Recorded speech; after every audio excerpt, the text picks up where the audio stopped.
سلام بیننده های عزیز برنامه برند. امروز باز خوشحال هستیم با آغاز یک برنامه جدید دیگه برند در خدمت شما هستیم و آمدیم به شرکت تولیدی پوشاک که شرکت تولیدی پوشاک استانبول یکی از برندهای مشهور و شناخته شده در کشور ما و در منطقه است.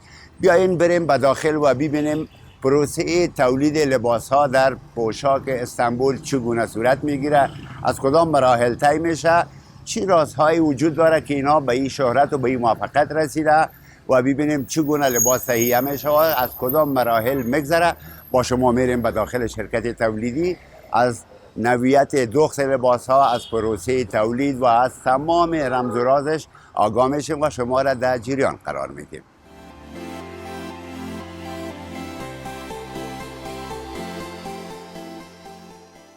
سلام جناب. السلام علیکم. خوب هستین؟ صحت مبارک. خیلی خوش آمدید. خوش باشین. شما خوب هستین؟ زنده باشین. قربان شما. فردا بزرگوار خوب است. بخیر باشید. خیلی تشکر. لطف کردین وقت کردین تا شرکت تولیدی شما دیدن کنید. بفرمایید. بفرمایید. زنده باشید. بفرمایید. سلامت.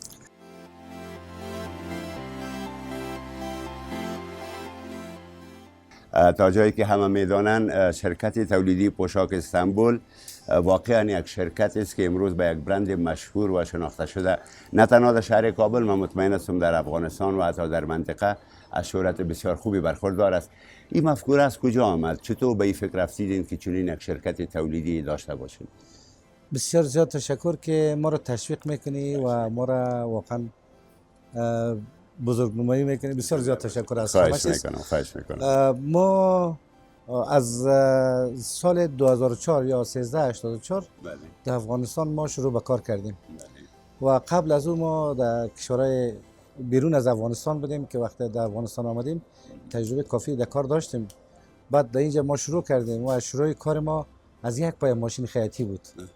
از یک پای ماشین خیاطی بود که ما با یک پای ماشین خیاطی شروع کردیم و کار تخصصی مسلکی خودمان آغاز کردیم و تانستیم که با بسیار مدت کوتاه توانای خوبی را به دست آوردیم. توانای کاری خوبی را به دست آوردیم و تانستیم که پوشاک استانبول بر مردم معرفی کنیم که پوشاک استانبول توانایی تخصصی در قسمت کار تولید پوشاک و بتونه خدمت در مردم و در جامعه بکنه. بسیار عالی. چطور شد که در یک مدت زمان کم تقریبا به یک برند مشهور تبدیل شوید؟ این رمز و راز چی بود؟ اینطور بود که ما در گذشته هدفمند بودیم. هدف داشتیم که باید یک برند در افغانستان باشه در قسمت پوشاک، در قسمت دریشی. خصوصا نیازهای دریشی در افغانستان خیلی زیاد بود و ما تمام کوشش خود کردیم که در افغانستان باید در این قسمت ما بتونیم یک کار مسلکی و تخصصی یک برندسازی بکنیم. این کار بسیار سرش زحمت کشیدیم. البته به تنهایی نبودم و برادرای ما بودن و خود ما زیاد در این قسمت تلاش کردیم که برندسازی شه و برند بسازیم. بسیار عالی. با کدام نهادهای ملی و بین المللی هم کار کردین؟ اگر کردین کدام ها بودن؟ بله، خیلی کار کردیم، خیلی ارگان ها کار کردیم. البته در حال حاضر ما قد افتخار شرکت کامیه را داریم، کار میکنیم. از آریانا را داریم، کار میکنیم، شرکت هوایی آریانا و خیلی شرکت های مخابراتی هستن، قدیونما هستن در حال حاضر. و در گذشته از خیلی ارگان ها را کار میکردیم، از خود ریاست جمهوری، PPS و خلاصه خیلی جای خیلی خوب و معتبر، قد وزارت خارجه کار میکردیم، قد بهترین ارگان های افغانستان که از کیفیت دریشی لباس برخوردار بودن ما با اونا کار میکردیم. یعنی با بهترین ارگانا کار کردیم. بسیار عالی. آیا تنها در کابل این شرکت تولیدی دارین یا در ولایات هم نمایندگی های دارین؟ ما شرکت تولیدی ما فقط در کابل است و نمایندگی ها در ولایات داشتیم و فعلا هم داریم، ارتباط کاری داریم با خیلی ولایت ها. بسیار عالی. چه تعداد کارمند همراهتان کار میکنن؟ در حال حاضر ما حدوداً 180 نفر در حال حاضر کار میکنن. بسیار خوب. یک چیزی که تغییری آمد، سابق بیشتر کارمندای دولتی، مامورین، حتی افراد عادی، دریشی یک چیزی بود که به اصطلاح پوشاکی بود همگی میپوشیدن. امروز یک مقدار این پوشاک کم شده. چی تأثیری روی صنعت شما، روی کار شما گذاشته؟ فعلا ما در تقریبا کار خود جاگزین کردیم.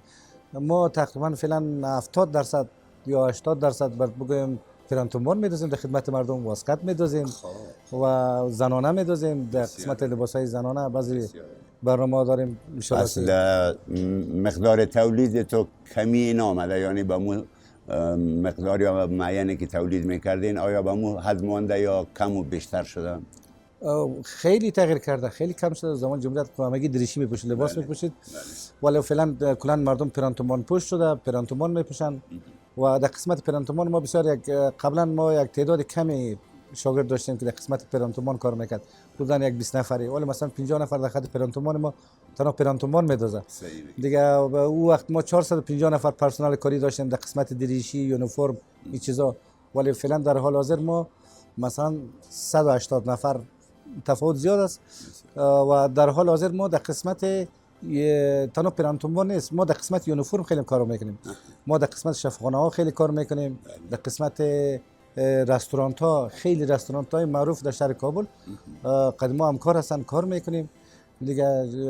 شفاخانه ها واقعا در قسمت یونیفرم چیزاش خیلی دسترسی بالا پیدا کردیم و در قسمت لباس کار میکنیم. آیا در گذشته صادرات داشتین، امروز هم صادرات به خارج از کشور دارین یا این کار نکردین؟ بله، ما در گذشته صادرات داشتیم، در کشور تاجیکستان داشتیم، او زمان ما در ازبکستان داشتیم، ولی ازبکستان دستش خیلی بالا شده. در قزاقستان داشتیم، ولی هم در قزاقستان تلاش داریم، در قزاقستان ما صادرات داریم. بله. بله. در قسمت قیمت ها چی نظر دارین؟ میگن که دریشی های شما نسبت به دیگرها یک مقدار قیمت بالایی داره، چرا؟ خب فرق به خاطر از این است که ما از کوشش میکنیم بهترین مواد داشته باشیم. مواد خیاطی ما هیچگاه کوشش نکردیم که مواد تجاری بخرم برش.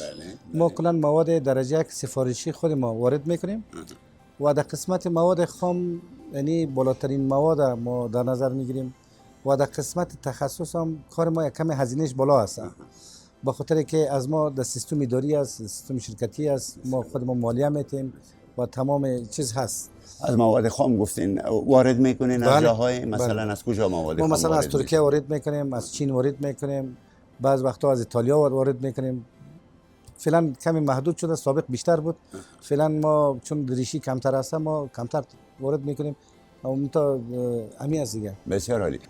وقت گرانبهایتان نگرفتم، اگر حرفایی که من نتونستیم با او تماس بگیرم و شما میخواین که بیننده‌های عزیز ما بدانن در قسمت شرکت شما و یا هر حرفی که دارین لطفاً بفرمایید. بسیار زیاد تشکر، واقعا بسیار سوالات، کلی سوالات شما کردین دیگه، چیزی خاصی نمونده، ولی میره برات میگم که میره برای شما، برای بیننده ها میگم، برای تمام دوستا. واقعا پوشاک استانبول در قسمت تخصصی و معیاری لباس بسیار تلاش داره که معیاری ترین و تخصص ترین لباس ان شاء الله که در افغانستان عرضه بکنه. بسیار عالی. ان شاء الله ما در خدمت تمام همشهری‌ها و وطندارای خود هستیم ان شاء الله. خداوند شما را موفقیت بیشتری نصیب بکنه، هم در زندگی شخصیتان، در کاروبارتان، و خداوند شما را و شرکتتان به قله‌های بزرگ موفقیت برسانه که ما شاهدش باشیم. خیلی تشکر. لطف کردین وقت گذاشتین. ما در خدمت شما هستیم. زنده باشید.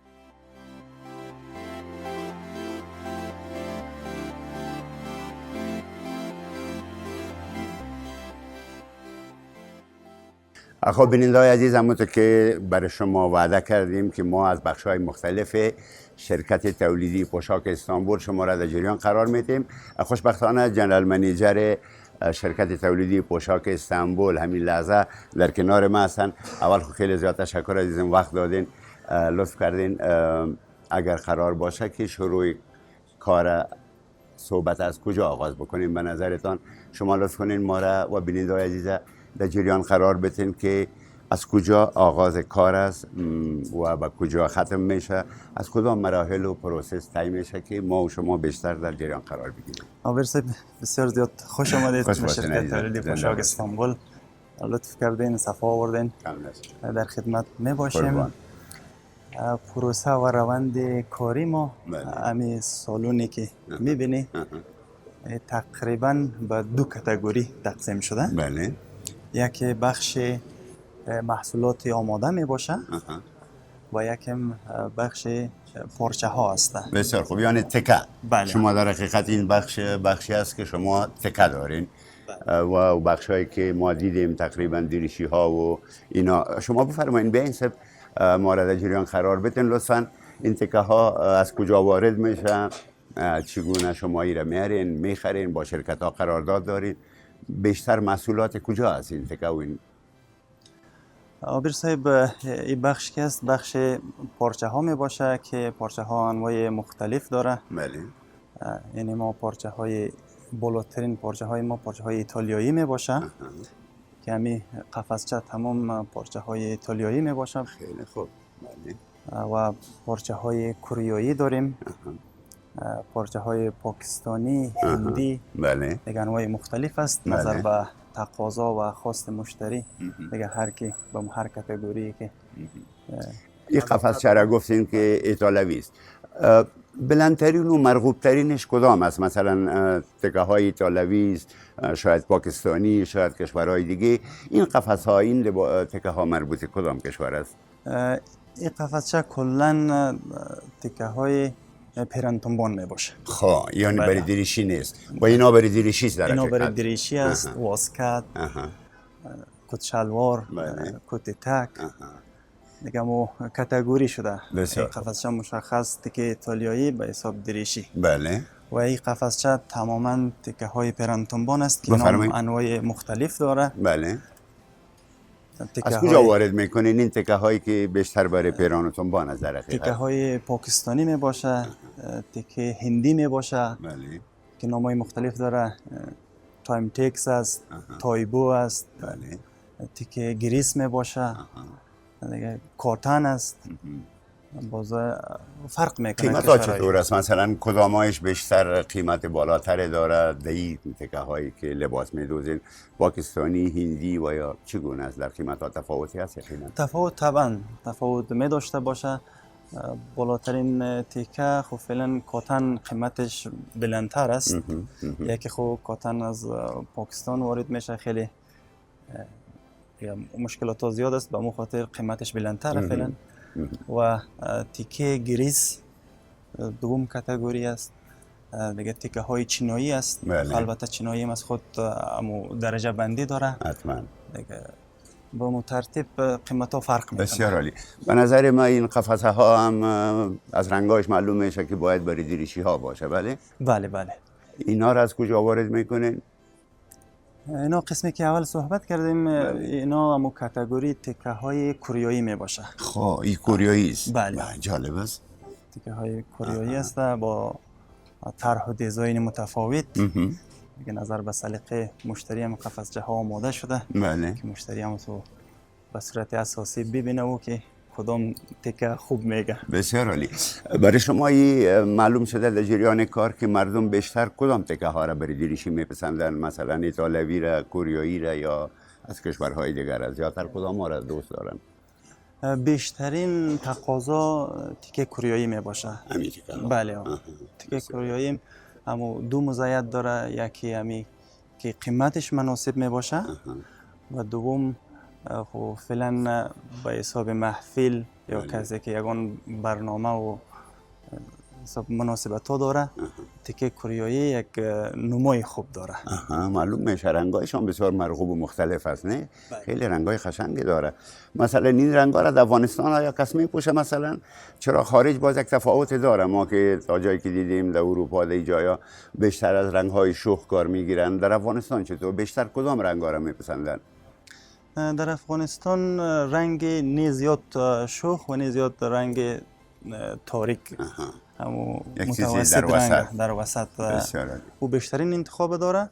خب باز محفل همین دامادایی که بیرون از کشور میآیه باز رنگای شوختر انتخاب میکنه. دیگه خارجی دیده است نه؟ در اونجا دیدن که رنگای شوختر زیادتر مورد پسند است. اینا برای چی است بیشتر؟ اینا تقریبا مختص به داماتی می باشه. لباس داماد میتونه که از یا بله. طرح متفاوت است. بله. ببین انواعی از طرح هست. گل تکه فرق میکنه. نوعیت رنگ فرق میکنه. بسیار تیکای مختص داماتی می باشه. بسیار عالی. یا سر داماتی خب انتخاب حالا خب قفسه ها را تقریبا معرفی کردیم دیگه. اینا هم شاید تکه هایی باشه برای پیرانتونبان. بله نه، اینا هم تکه های دریشی می باشه. خب اینا هم دریشی است. از کدام کشور هستی؟ غالبا همین 3-4 کشوره که نام گرفته. بله اینجا هم تیکه کوریایی است، تیکه ایرانی می باشه. خب ایرانی هم دارین؟ بله. کدامش ایرانی است اگر لطف کنین یک نشان بدین؟ تیکه ایرانی اینا می باشه تیکه های کشی است. خب بسیار عالی. بسیار عالی.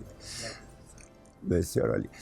لطفاً ایسو بیاییم ببینیم چی است. اینجا دیگه لباس های است که شما در حقیقت دوختین دیگه تکمیل شده. بله بله قسمی که در اول صحبت کردیم. بله این بخش آماده میشه. بخش آماده نظر به نیاز مشتری ها، چون اکثر مشتریان ما که وقت نداره که منتظر یعنی مانده نمیتونن، باید بیان لباس آماده شده بخرن.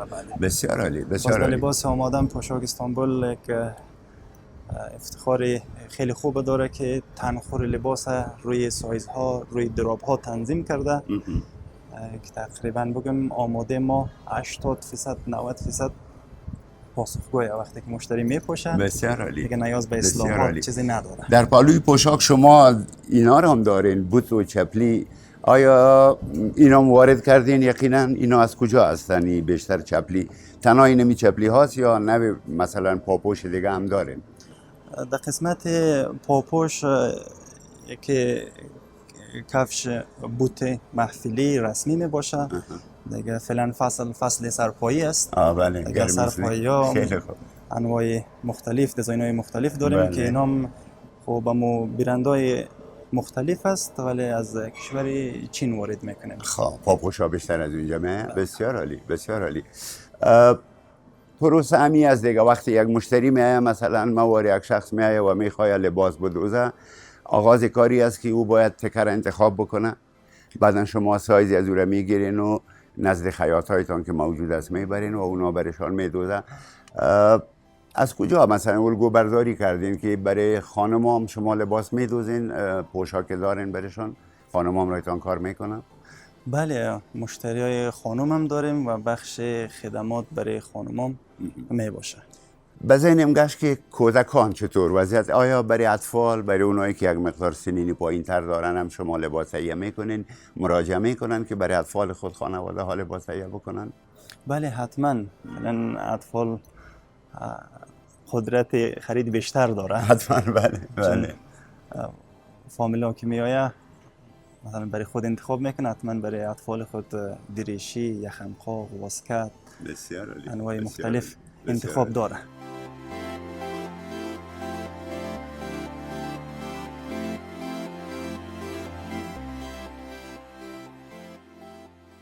این تیکه رنگش ماد است، یعنی تاریک‌تر، و این تیکه دروی است. یک طرفش جلو داره و طرف دیگه نداره. بازی کدام رویش لخته میشه؟ جلادارش میه مثلا در سطح یا ای در پشت سر میه، ای در روی میه؟ جلادارش روی کار میآید. خب شما نظر بتین سب که اهل کار هستین، اهل مسلک هستین، کدام از اینا ما خوش کنم؟ اردویش خوبش است، اردویش سیاه مرغوب است، یک مقدار جلادارتر است. بله رنگ سیاه یک رنگی است که 90% انتخاب همه می باشه. یک رنگ عام عمومی می باشه و ما برای شما چون برنامه رسمی پیش میبرین، بله این تیکه سیاه را انتخاب میکنم، چیزی مناسب میآید. بسیار عالی. بیننده‌های عزیز، جناب لطف کردن، مرام این تیکه خیلی خوشم آمد، رنگ سیاهی بسیار عالی داره. میخواهیم یک جوره دریشی از همینجا بخیر با اینمی تیکه مقبول تهیه بکنم و ببینم که چگونه ایرا برش میکنن، چگونه قد و اندام مرا میگیرن. شما لطف کنین چند متر برای من کافی خواد بود؟ آبر صاحب دریشی با واسکت میگیرین یا بدون واسکت؟ واسکت دار باشه خوب است. واسکت دار 3 تکه میشه در حقیقت. واسکت دار مصرفش 4 متر میشه. خیلی خوب. بسیار خوب. پس لطف کنین امی تکه را ما و همکارایم خوش کردیم. شما لطف کنین برشش کنین و بعدا مرا ببرین سایز و اینا را بگیرین که آبر صاحب از اینکه افتخار آورده به شرکت تولید پوشاک استانبول. افتخار شما بخشیدین. ما یک دست کت شلوار فول پکیج بله. دریشی با واسکت و بسیار عالی. همچنان امرای یخن قاق از طرف پوشاک استانبول برای شما خیلی تحفه نوچیز تشکر. در نظر لطف گرفته. کردین، بزرگی کردین. زنده باشین عزیزم، زنده باشین.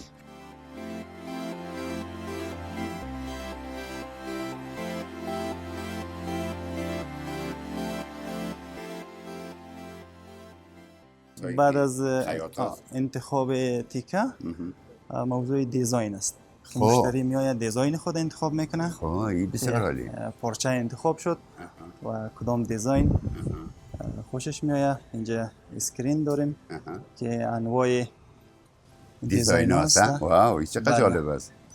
هر کدام از این فولدر بندی شده. پرنتونبان، دریشی محفلی، دیزاین عروسی، بله. بالا پشت، دریش های رسمی، کاژوال. اگرچه نظر بهم خواست. خب ما چون در رسمیات هستیم بیشتر، پس لطفاً این رسمی است نه؟ بله، بخش خب این بخش های رسمی است.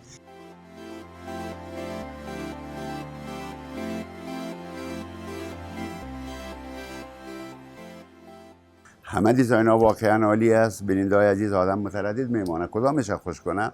کلش خوبش است. شما لطف کنین. امی دیزاین خوب است به نظر من، خیلی عالی است.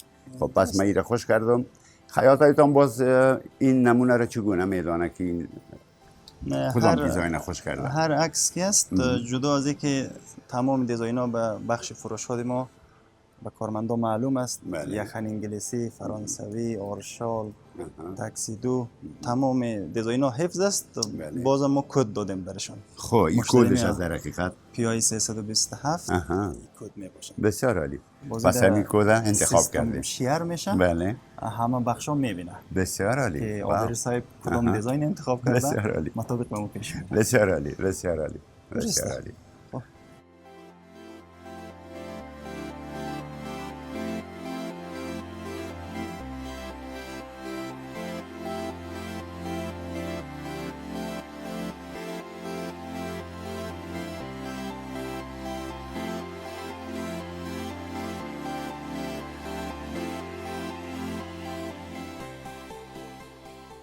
آور صاحب بخش اندازه تکمیل شد.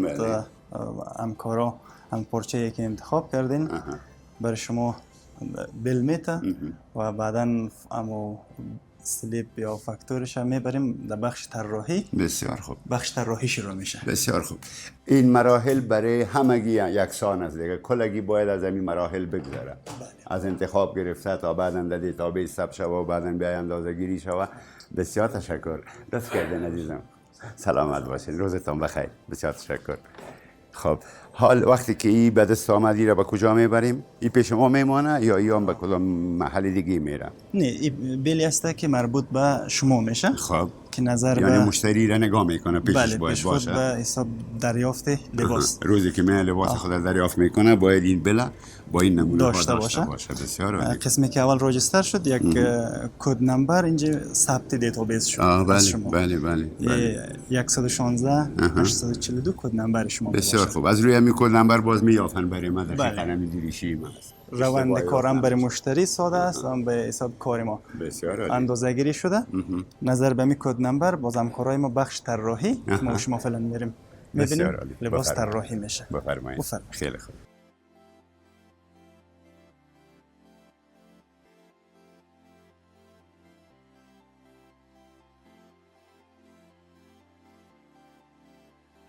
سلام علیکم. خوب هستین جناب؟ خوش باشین. چی یاد دارین؟ همگی ماندن باشن، صرف همگی ماندن باشن. این طراحان شما است. نام خدا. بخش طراحی میباشن.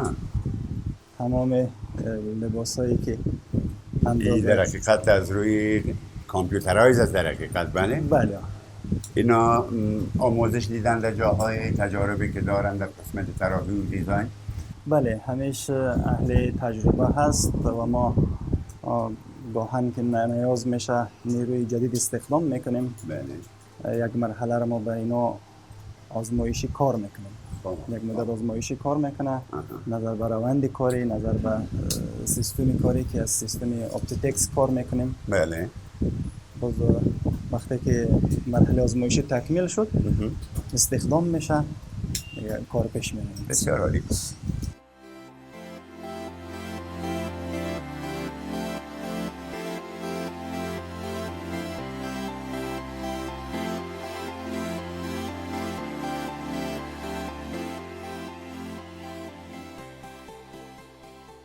بینندای عزیز، فعلا شما دیدین مراحل مختلف انتخاب تکه تا مثلا اندازه گیری، باز بعدا میرن اونجا طرح و دیزاینش تکمیل میشه و بعد از این باز آخرین کاری است که میره به کارخانه که برش میکنن و بالاخره میدوزه و بعدا در اختیار مشتری قرار میده. تا اینجا کار با ما بودین، خیلی لطف کردین، فرصت بود انشالله سری هم به کارخانه میزنیم. خوبه؟ بریم خدمت شما، بفرمایید. بیننده‌های عزیز، همونطور که وعده کردیم شما را میبریم به کارخانه و این ما آمدیم به دم دروازه کارخانه. میریم به داخل، یک مقدار صدا خواد بود، ما را ببخشید به خاطر صدای ماشینا. ببینیم که این کارخانه چگونه است و از کدام ماشینا استفاده میکنه، چگونه دخت میکنه. شما بفرمایید راهنمایی بکنید. زنده باشید. این از کارخانه و این از ماشینا. بله چک کاری است. سلام سر، خوب هستین؟ بخیر هستین؟ روند و پروسه سلام سر، مانده نباشید. بسیار عالی. نام خدا.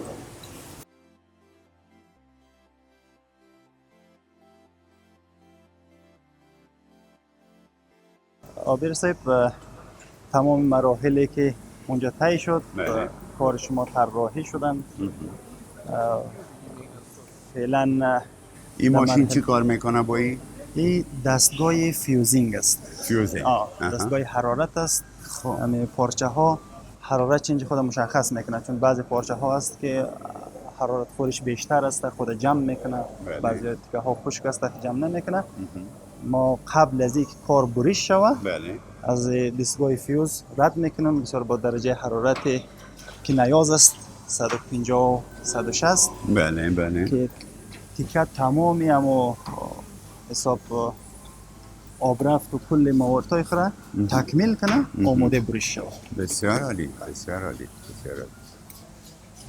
همه پارچه ای که ما و شما انتخاب کرده بودیم از دستگاه رد شود، اما عرض تیکه خود مشخص میکنه که چقدر تیکه خاصیت جمع کردن داره، جمع میکنه.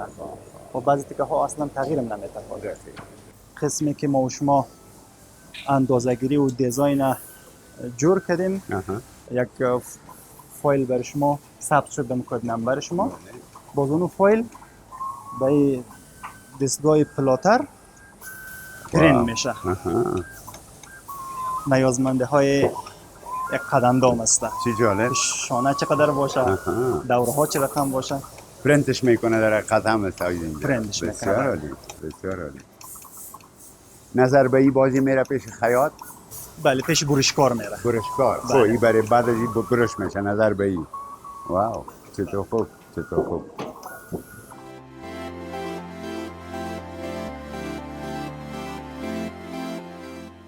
این پارچه ای بود که از دستگاه فیوز رد شدن. خب. و این همو پرنده بود که نیازمنده قدمدام شما هست. واو. نظر به این برش میکنن. بله. روی پارچه پهن میشه. نظر به این بریش میشه. بسیار عالی، بسیار عالی.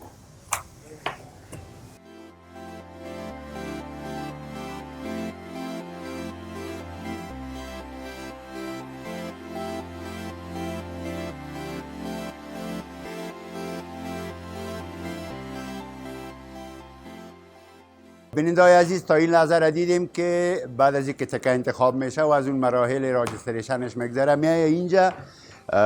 در حقیقت اینجا جای برش هست. بله؟ خب برش ها میره ماشاءالله کردن، نه هم کارهای ما و شما. بعد از این برش به کجا میره؟ بعد از اینکه کار برش شد، در این قسمت اینجا بخش شماره زنی است که یعنی همه قطعات یک کرتی، یک واسکت یا هر نوع سفارش که باشه نمبر میخوره، باز داخل سبد جمع میشه. بسیار عالی. از این مرحله میره در بخش دخت و دوست. خیلی خوب. یعنی پارچه پارچه تکه تکه مثلا نیم آستینا فرض کنیم، این بغلا، این پاچه ها همه ایش شما اونجا باز راجستر میکنید، در حقیقت ثبت میشه؟ بله، فقط نمبر میخوره که سریال مثلا کار زیاد است، کار یک مشتری با مشتری دیگه فرق میشه، میکس نشه. بله. برای تشخیص است که همون قطعات شماره گذاری میشه. باز جمع میشه داخل سبد، میره در بخش دخت و دوز، منزل دوم.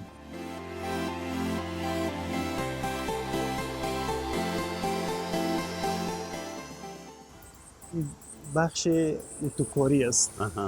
اتوی ما کلا در بخار اتوکاری بعد میشه. از اینکه لباس آماده میشه دیگه آخرین کارش به خیالیم که اتوکاری است. اتوکاری است. بله. بسیار خوب.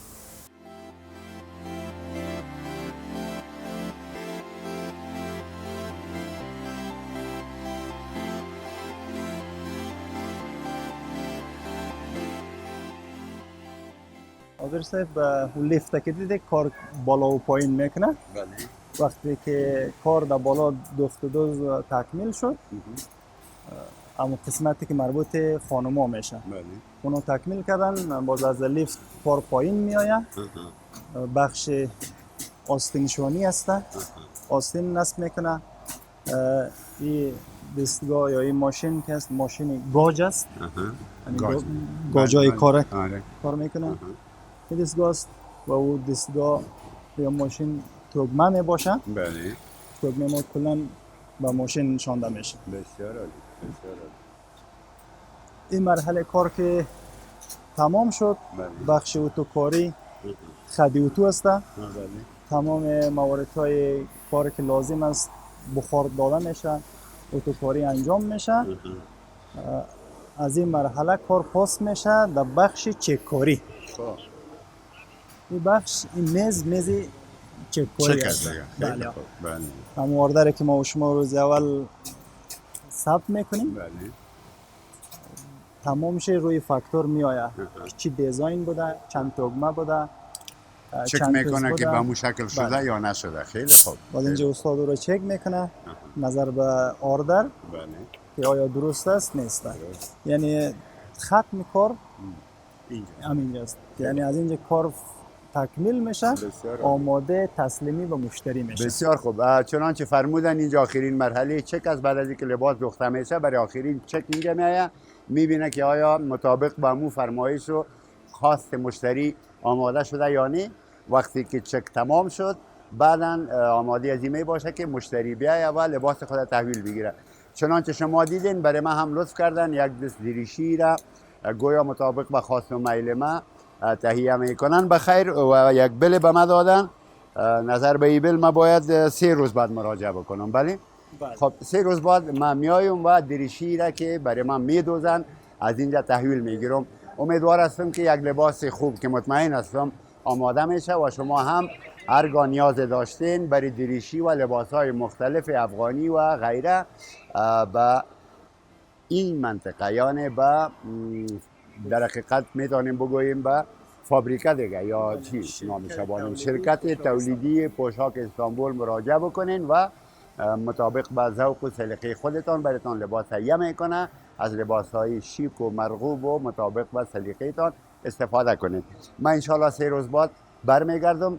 تا 3 روز فعلا از حضور شما مرخص میشم. انشالله 3 روز بعد لباس من را به ما میتونی. حتما. خیلی خوب. بسیار تشکر عزیزم. لطف کردین تا این دم همراه ما زحمت کشیدین. خیلی تشکر. تشکر. خوش باشین عزیزم. خوش باشین.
السلام علیکم. واقعا شیک. سلام علیکم سر جور خیلی بخیر. خوش آمدین. خوش باشین سر. زنده باشین. ماشاءالله بخی جوان شدین. خب از برکت شماست، از لطف شماست که رقم دریشی مقبول و زیبایی را به ما دوخت. تبریک باشه. خدا کمتان نکنه. امید که همیشه بیاین دیگه باز. همیشه میایم ان شاء الله. با این نوع لباس‌های زیبایی که شما میدوزین یقینا که نه تنها ما میایم بلکه بیشترین مشتری‌ها به اینجا تشریف خواهد آوردن. بیننده‌های عزیز، شما دیدین یک دست لباسی را که به ما دوختن، واقعا عالی است، خیلی قشنگ و مرغوب است و این هم از برکت جنابشان است و پوشاک استانبول است.